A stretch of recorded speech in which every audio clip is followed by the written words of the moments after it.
Feeling is the Secret by Neville Goddard. In this volume, Neville has succeeded in describing how through our imagination and our feelings, we consciously or unconsciously mold outer circumstance in harmony with our inner nature. Here he has given us a simple formula to realize our desires. Originally published by G&J Publishing Company in 1944. Of making many books, there is no end.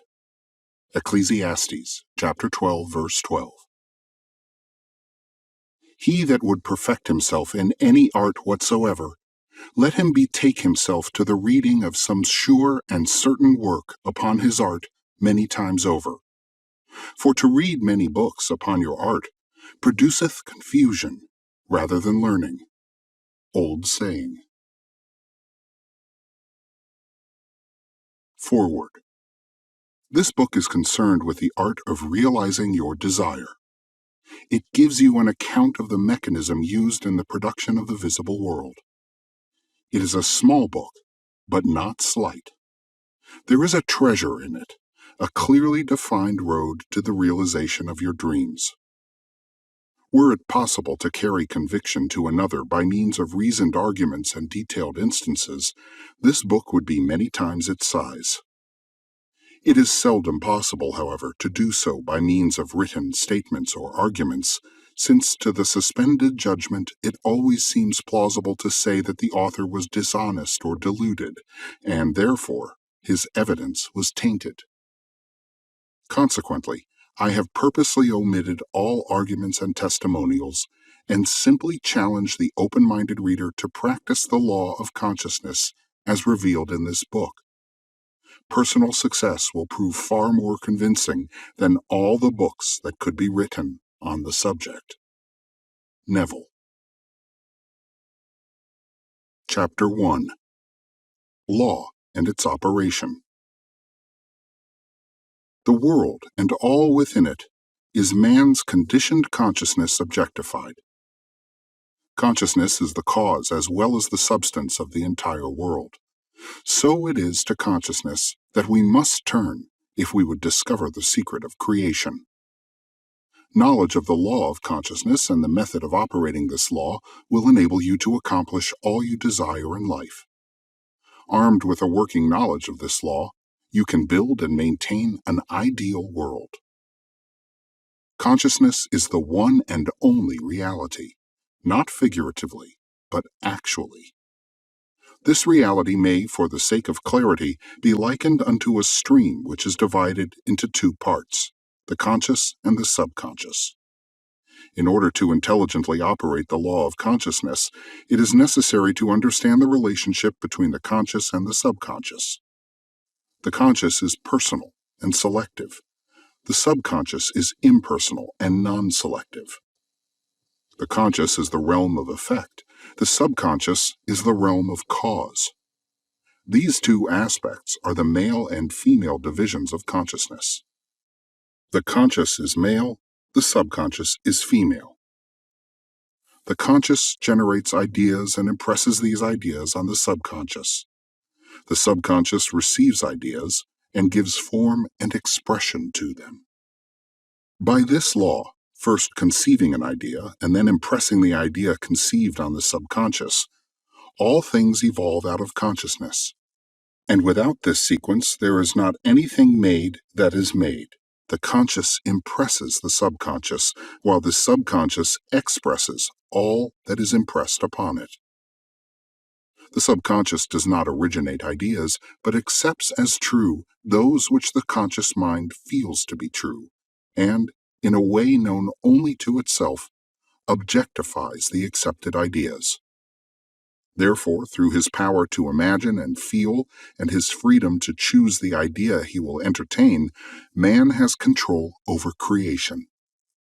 Control of the subconscious is accomplished through control of your ideas and feelings.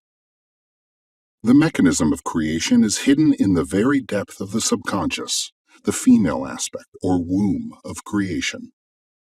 The subconscious transcends reason and is independent of induction. It contemplates a feeling as a fact existing within itself, and on this assumption proceeds to give expression to it. The creative process begins with an idea, and its cycle runs its course as a feeling and ends in a volition to act. Ideas are impressed on the subconscious through the medium of feeling. No idea can be impressed on the subconscious until it is felt, but once felt, be it good, bad, or indifferent, it must be expressed. Feeling is the one and only medium through which ideas are conveyed to the subconscious. Therefore, the man who does not control his feeling may easily impress the subconscious with undesirable states. By control of feeling is not meant restraint or suppression of your feeling, but rather the disciplining of self to imagine and entertain only such feeling as contributes to your happiness. Control of your feeling is all important to a full and happy life. Never entertain an undesirable feeling, nor think sympathetically about wrong in any shape or form. Do not dwell on the imperfection of yourself or others. To do so is to impress the subconscious with these limitations. What you do not want done unto you, do not feel that it is done unto you or another. This is the whole law of a full and happy life. Everything else is commentary. Every feeling makes a subconscious impression, and, unless it is counteracted by a more powerful feeling of an opposite nature, must be expressed. The dominant of two feelings is the one expressed. I am healthy is a stronger feeling than I will be healthy. To feel I will be is to confess I am not. I am is stronger than I am not. What you feel you are always dominates what you feel you would like to be. Therefore, to be realized, the wish must be felt as a state that is, rather than a state that is not. Sensation precedes manifestation and is the foundation upon which all manifestation rests. Be careful of your moods and feelings, for there is an unbroken connection between your feelings and your visible world. Your body is an emotional filter and bears the unmistakable marks of your prevalent emotions. Emotional disturbances, especially suppressed emotions, are the causes of all disease. To feel intensely about a wrong without voicing or expressing that feeling is the beginning of disease, dis-ease, in both body and environment. Do not entertain the feeling of regret or failure for frustration or detachment from your objective results in disease. Think feelingly only of the state you desire to realize. Feeling the reality of the state sought and living and acting on that conviction is the way of all seeming miracles. All changes of expression are brought about through a change of feeling. A change of feeling is a change of destiny. All creation occurs in the domain of the subconscious. What you must acquire, then, is a reflective control of the operation of the subconscious. That is, control of your ideas and feelings. Chance or accident is not responsible for the things that happen to you, nor is predestined fate the author of your fortune or misfortune. Your subconscious impressions determine the conditions of your world. The subconscious is not selective. It is impersonal and no respecter of persons. The subconscious is not concerned with the truth or falsity of your feeling. It always accepts as true that which you feel to be true. Feeling is the assent of the subconscious to the truth of that which is declared to be true. Because of this quality of the subconscious, there is nothing impossible to man. Whatever the mind of man can conceive and feel as true, the subconscious can and must objectify. Your feelings create the pattern from which your world is fashioned, and a change of feeling is a change of pattern. The subconscious never fails to express that which has been impressed upon it. The moment it receives an impression, it begins to work out the ways of its expression. It accepts the feeling impressed upon it, your feeling, as a fact existing within itself, and immediately sets about to produce in the outer or objective world the exact likeness of that feeling. The subconscious never alters the accepted beliefs of man. It outpictures them to the last detail, whether or not they are beneficial. To impress the subconscious with the desirable state, you must assume the feeling that would be yours had you already realized your wish. In defining your objective, you must be concerned only with the objective itself. The manner of expression or the difficulties involved are not to be considered by you. To think feelingly on any state impresses it on the subconscious. Therefore, if you dwell on difficulties, barriers, or delay, the subconscious, by its very non-selective nature, accepts the feeling of difficulties and obstacles as your request and proceeds to produce them in your outer world. The subconscious is the womb of creation. It receives the idea unto itself through the feelings of man. It never changes the idea received, but always gives it form. Hence, the subconscious outpictures the idea in the image and likeness of the feeling received. To feel a state as hopeless or impossible is to impress the subconscious with the idea of failure. Although the subconscious faithfully serves man, it must not be inferred that the relation is that of a servant to a master as was anciently conceived. The ancient prophets called it the slave and servant of man. St. Paul personified it as a woman and said, "The woman should be subject to man in everything." The subconscious does serve man and faithfully gives form to his feelings. However, the subconscious has a distinct distaste for compulsion and responds to persuasion rather than to command. Consequently, it resembles the beloved wife more than the servant. The husband is head of the wife. Ephesians chapter 5 may not be true of man and woman in their earthly relationship, but it is true of the conscious and the subconscious, or the male and female aspects of consciousness. The mystery to which Paul referred when he wrote, "This is a great mystery. He that loveth his wife loveth himself, and they two shall be one flesh," is simply the mystery of consciousness. Consciousness is really one and undivided, but for creation's sake it appears to be divided into two. The conscious, objective, or male aspect truly is the head and dominates the subconscious, subjective, or female aspect. However, this leadership is not that of the tyrant, but of the lover. So by assuming the feeling that would be yours were you already in possession of your objective, the subconscious is moved to build the exact likeness of your assumption. Your desires are not subconsciously accepted until you assume the feeling of their reality, for only through feeling is an idea subconsciously accepted, and only through this subconscious acceptance is it ever expressed. It is easier to ascribe your feeling to events in the world than to admit that the conditions of the world reflect your feeling. However, it is eternally true that the outside mirrors the inside. As within, so without. A man can receive nothing unless it is given him from heaven, and the kingdom of heaven is within you.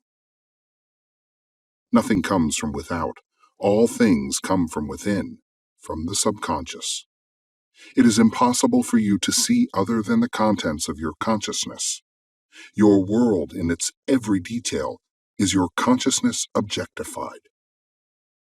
Objective states bear witness of subconscious impressions. A change of impression results in a change of expression. The subconscious accepts as true that which you feel as true, and because creation is the result of subconscious impressions, you, by your feeling, determine creation.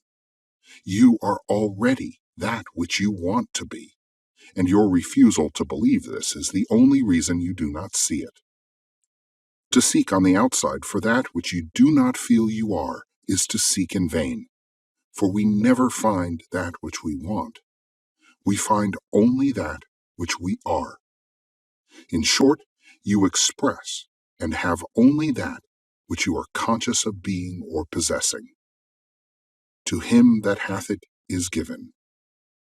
Denying the evidence of the senses and appropriating the feeling of the wish fulfilled is the way to the realization of your desire. Mastery of self-control of your thoughts and feelings is your highest achievement.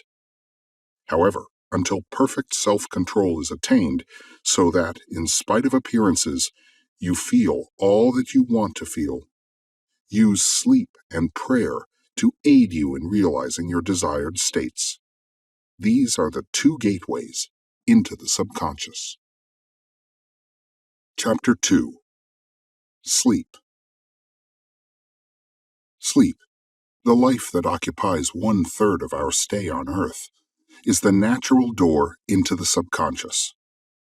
So it is with sleep that we are now concerned.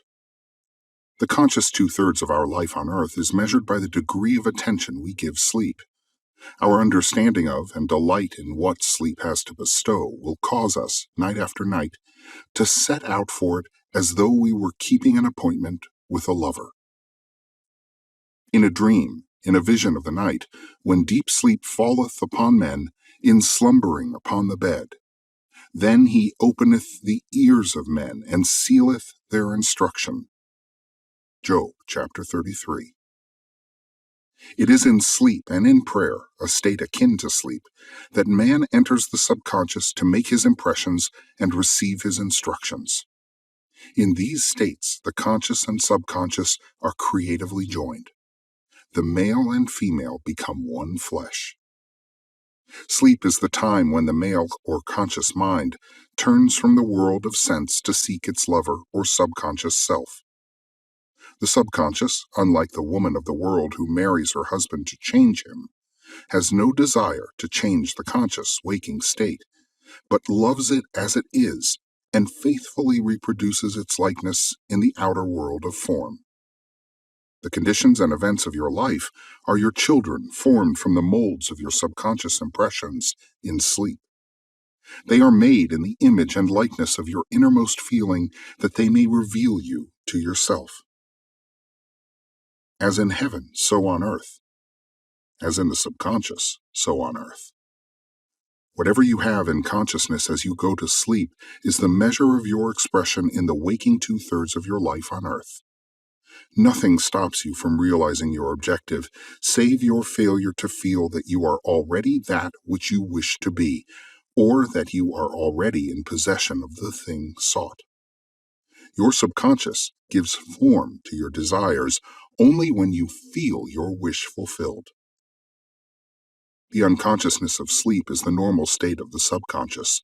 Because all things come from within yourself, and your conception of yourself determines that which comes, you should always feel the wish fulfilled before you drop off to sleep. You never draw out of the deep of yourself that which you want. You always draw that which you are, and you are that which you feel yourself to be, as well as that which you feel as true of others. To be realized, then, the wish must be resolved into the feeling of being or having or witnessing the state sought. This is accomplished by assuming the feeling of the wish fulfilled. The feeling which comes in response to the question, how would I feel were my wish realized, is the feeling which should monopolize and immobilize your attention as you relax into sleep. You must be in the consciousness of being or having that which you want to be or to have before you drop off to sleep. Once asleep, man has no freedom of choice. His entire slumber is dominated by his last waking concept of self. It follows, therefore, that he should always assume the feeling of accomplishment and satisfaction before he retires in sleep. Come before me with singing and thanksgiving. Enter into his gates with thanksgiving and into his courts with praise. Your mood prior to sleep defines your state of consciousness as you enter into the presence of your everlasting lover, the subconscious. She sees you exactly as you feel yourself to be. If, as you prepare for sleep, you assume and maintain the consciousness of success by feeling, I am successful, you must be successful. Lie flat on your back with your head on a level with your body. Feel as you would were you in possession of your wish, and quietly relax into unconsciousness. He that keepeth Israel shall neither slumber nor sleep. Nevertheless, he giveth his beloved sleep. The subconscious never sleeps. Sleep is the door through which the conscious, waking mind passes to be creatively joined to the subconscious. Sleep conceals the creative act, while the objective world reveals it. In sleep, man impresses the subconscious with his conception of himself. What more beautiful description of this romance of the conscious and subconscious is there than that told in the Song of Solomon? By night on my bed I sought him whom my soul loveth. I found him whom my soul loveth. I held him, and I would not let him go, until I had brought him into my mother's house, and into the chamber of her that conceived me. Preparing to sleep, you feel yourself into the state of the answered wish, and then relax into unconsciousness. Your realized wish is he whom you seek. By night, on your bed, you seek the feeling of the wish fulfilled, that you may take it with you into the chamber of her that conceived you, into sleep, or the subconscious which gave you form, that this wish also may be given expression. This is the way to discover and conduct your wishes into the subconscious. Feel yourself in the state of the realized wish and quietly drop off to sleep. Night after night you should assume the feeling of being, having, and witnessing that which you seek to be, possess, and see manifested. Never go to sleep feeling discouraged or dissatisfied. Never sleep in the consciousness of failure. Your subconscious, whose natural state is sleep, sees you as you believe yourself to be, and whether it be good, bad, or indifferent, the subconscious will faithfully embody your belief. As you feel, so do you impress her, and she, the perfect lover, gives form to these impressions and outpictures them as the children of her beloved. Thou art all fair, my love, there is no spot in thee, is the attitude of mind to adopt before dropping off to sleep. Disregard appearances and feel that things are as you wish them to be, for he calleth things that are not seen as though they were, and the unseen becomes seen. To assume the feeling of satisfaction is to call conditions into being which will mirror satisfaction. Signs follow, they do not precede. Proof that you are will follow the consciousness that you are. It will not precede it. You are an eternal dreamer, dreaming non-eternal dreams. Your dreams take form as you assume the feeling of their reality. Do not limit yourself to the past. Knowing that nothing is impossible to consciousness, begin to imagine states beyond the experiences of the past. Whatever the mind of man can imagine, man can realize. All objective, visible states were first subjective, invisible states, and you called them into visible by assuming the feeling of their reality. The creative process is first imagining and then believing the state imagined. Always imagine and expect the best. The world cannot change until you change your conception of it. As within, so without. Nations, as well as people, are only what you believe them to be. No matter what the problem is, no matter where it is, no matter whom it concerns, you have no one to change but yourself, and you have neither opponent nor helper in bringing about the change within yourself. You have nothing to do but convince yourself of the truth of that which you desire to see manifested. As soon as you succeed in convincing yourself of the reality of the state sought, results follow to confirm your fixed belief. You never suggest to another the state which you desire to see him express. Instead, you convince yourself that he is already that which you desire him to be. Realization of your wish is accomplished by assuming the feeling of the wish fulfilled. You cannot fail unless you fail to convince yourself of the reality of your wish. A change of belief is confirmed by a change of expression. Every night, as you drop off to sleep, feel satisfied and spotless, for your subjective lover always forms the objective world in the image and likeness of your conception of it, the conception defined by your feeling. The waking two-thirds of your life on earth ever corroborates or bears witness to your subconscious impressions. The actions and events of the day are effects. They are not causes. Free will is only freedom of choice. Choose ye this day whom ye shall serve is your freedom to choose the kind of mood you assume. But the expression of the mood is the secret of the subconscious. The subconscious receives impressions only through the feelings of man, and, in a way known only to itself, gives these impressions form and expression. The actions of man are determined by his subconscious impressions. His illusion of free will, his belief in freedom of action, is but ignorance of the causes which make him act. He thinks himself free because he has forgotten the link between himself and the event. Man awake is under compulsion to express his subconscious impressions. If in the past he unwisely impressed himself, then let him begin to change his thought and feeling, for only as he does so will he change his world. Do not waste one moment in regret, for to think feelingly of the mistakes of the past is to reinfect yourself. Let the dead bury the dead.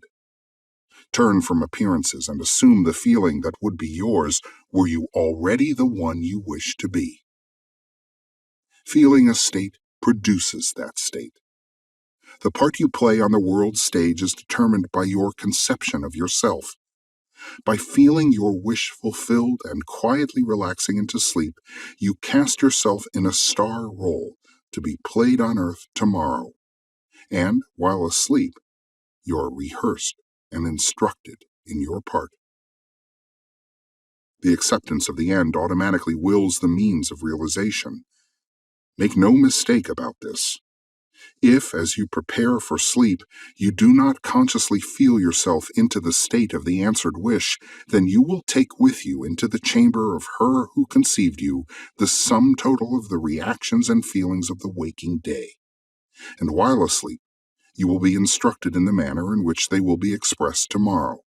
You will rise believing that you are a free agent, not realizing that every action and event of the day is predetermined by your concept of self as you fell asleep. Your only freedom, then, is your freedom of reaction. You are free to choose how you feel and react to the day's drama, but the drama, the actions, events, and circumstances of the day, have already been determined. Unless you consciously and purposely define the attitude of mind with which you go to sleep, you unconsciously go to sleep in the composite attitude of mind made up of all feelings and reactions of the day. Every reaction makes a subconscious impression and, unless counteracted by an opposite and more dominant feeling, is the cause of future action. Ideas enveloped in feeling are creative actions. Use your divine right wisely. Through your ability to think and feel, you have dominion over all creation. While you are awake, you are a gardener selecting seed for your garden, but except a corn of wheat fall into the ground and die, it abideth alone, but if it die, it bringeth forth much fruit. Your conception of yourself as you fall asleep is the seed you drop into the ground of the subconscious. Dropping off to sleep feeling satisfied and happy compels conditions and events to appear in your world which confirm these attitudes of mind. Sleep is the door into heaven. What you take in as a feeling, you bring out as a condition, action, or object in space. So sleep in the feeling of the wish fulfilled. As in consciousness, so on earth. Chapter 3. Prayer. Prayer, like sleep, is also an entrance into the subconscious. When you pray, enter into your closet, and when you have shut your door, pray to your Father, which is in secret, and your Father, which is in secret, shall reward you openly. Prayer is an illusion of sleep which diminishes the impression of the outer world and renders the mind more receptive to suggestion from within. The mind in prayer is in a state of relaxation and receptivity akin to the feeling attained just before dropping off to sleep. Prayer is not so much what you ask for as how you prepare for its reception. Whatsoever things ye desire, when ye pray, believe that you have received them, and ye shall have them. The only condition required is that you believe that your prayers are already realized. Your prayer must be answered if you assume the feeling that would be yours were you already in possession of your objective. The moment you accept the wish as an accomplished fact, the subconscious finds means for its realization. To pray successfully, then, you must yield to the wish, that is, feel the wish fulfilled. The perfectly disciplined man is always in tune with the wish as an accomplished fact. He knows that consciousness is the one and only reality, that ideas and feelings are facts of consciousness and are as real as objects in space. Therefore, he never entertains a feeling which does not contribute to his happiness, for feelings are the causes of the actions and circumstances of his life.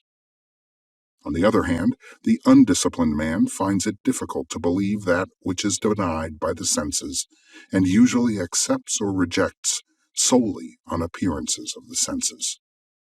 Because of this tendency to rely on the evidence of the senses, it is necessary to shut them out before starting to pray, before attempting to feel that which they deny. Whenever you are in this state of mind, I should like to, but I cannot, the harder you try, the less you are able to yield to the wish. You never attract that which you want, but always attract that which you are conscious of being. Prayer is the art of assuming the feeling of being and having that which you want. When the senses confirm the absence of your wish, all conscious effort to counteract the suggestion is futile and tends to intensify the suggestion. Prayer is the art of yielding to the wish and not the forcing of the wish. Whenever your feeling is in conflict with your wish, feeling will be the victor. The dominant feeling invariably expresses itself. Prayer must be without effort.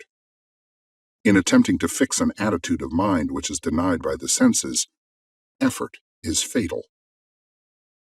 To yield successfully to the wish as an accomplished fact, you must create a passive state, a kind of reverie or meditative reflection similar to the feeling which precedes sleep. In such a relaxed state, the mind is turned from the objective world and easily senses the reality of a subjective state. It is a state in which you are conscious and quite able to move or open your eyes, but have no desire to do so. An easy way to create this passive state is to relax in a comfortable chair or on a bed. If on a bed, lie flat on your back with your head on a level with your body. Close the eyes and imagine that you are sleepy. Feel, I am sleepy. So sleepy. So very sleepy. In a little while, a faraway feeling accompanied by a general lassitude and loss of all desire to move envelops you. You feel a pleasant, comfortable rest, and not inclined to alter your position, although under other circumstances you would not be at all comfortable. When this passive state is reached, imagine that you have realized your wish, not how it was realized, but simply the wish fulfilled. Imagine in picture form what you desire to achieve in life. Then feel yourself as having already achieved it. Thoughts produce tiny little speech movements, which may be heard in the passive state of prayer as pronouncements from without. However, this degree of passivity is not essential to the realization of your prayers. All that is necessary is to create a passive state and feel the wish fulfilled. All you can possibly need or desire is already yours. You need no helper to give it to you. It is yours now. Call your desires into being by imagining and feeling your wish fulfilled. As the end is accepted, you become totally indifferent as to possible failure, for acceptance of the end wills the means to that end. When you emerge from the moment of prayer, it is as though you were shown the happy and successful end of a play, although you were not shown how that end was achieved. However, having witnessed the end, regardless of any anticlimactic sequence, you remain calm and secure in the knowledge that the end has been perfectly defined. Chapter 4. Spirit Feeling. Not by might nor by power, but by my Spirit, saith the Lord of hosts. Get into the spirit of the state desired by assuming the feeling that would be yours were you already the one you want to be. As you capture the feeling of the state sought, you are relieved of all effort to make it so, for it is already so. There is a definite feeling associated with every idea in the mind of man. Capture the feeling associated with your realized wish by assuming the feeling that would be yours were you already in possession of the thing you desire, and your wish will objectify itself. Faith is feeling. According to your faith, feeling, be it unto you. You never attract that which you want, but always that which you are. As a man is, so does he see. To him that hath it shall be given, and to him that hath not, it shall be taken away. That which you feel yourself to be, you are, and you are given that which you are. So assume the feeling that would be yours were you already in possession of your wish, and your wish must be realized. So God created man in his own image. In the image of God created he him. Let this mind be in you, which was also in Christ Jesus, who being in the form of God, thought it not robbery to be equal with God. You are that which you believe yourself to be. Instead of believing in God or in Jesus, believe you are God or you are Jesus. He that believeth on me, the works that I do, shall he do also. Should be, he that believes as I believe, the works that I do, shall he do also. Jesus found it not strange to do the works of God, because he believed himself to be God. I and my Father are one. It is natural to do the works of the one you believe yourself to be, so live in the feeling of being the one you want to be, and that you shall be.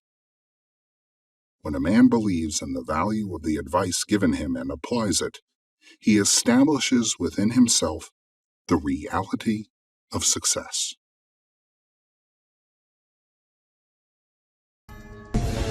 Thanks for watching. Remember to like and subscribe, and for exclusive rewards, check out our Patreon page.